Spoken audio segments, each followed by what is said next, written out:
Hello guys, ఇప్పుడు మీరు చూస్తున్న కల్కి 2898 AD ఈ మూవీ ఎంత కష్టపడి తీశాడో మీ అందరికీ తెలుసో తెలీదో నాకైతే తెలీదు. కానీ ఈ రోజు నేను ఈ వీడియోలో వాటన్నిటిని కవర్ చేయబోతున్నాను. ఖచ్చితంగా చెప్తున్నాను గైస్, ఈ వీడియో మీకు నచ్చుతుంది. నచ్చితే మాత్రం ఒక చిన్న కామెంట్ చేయండి వీడియో ఎలా ఉందో. అయితే నాగశ్విన్ దర్శకత్వంలో ప్రభాస్ హీరోగా వచ్చిన కల్కి 2898 AD సూపర్ హిట్ సొంతం చేసుకున్న సంగతి తెలిసిందే. ఈ చిత్రంలో ఎంతో మంది యాక్టర్స్ కీలక పాత్రలు పోషించారు. అయితే రీసెంట్ గా కల్కిలో తారాగణం ఎంపికపై నాగశ్విన్ ఒక ఇంటర్వ్యూలో మాట్లాడారు. కల్కి స్క్రిప్ట్ రాయడానికి చాలా సమయం పట్టింది. ముఖ్యంగా యాక్టర్స్ ఎంపిక విషయంలో జాగ్రత్తలు తీసుకున్నా.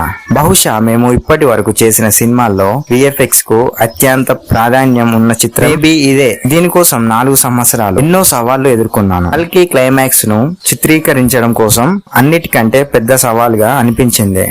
వందల మంది ఆర్టిస్టులు కావాలి. క్లిష్టమైన VFX ఎఫెక్ట్లు అవసరం. ప్రతిదాన్ని మా సొంతంగా డిజైన్ చేసుకున్నాం. చిత్రంలోని అగ్ర నటీ నటులు పాత్రలన్నిటికీ ప్రాధాన్యం ఉండేలా చూసాం.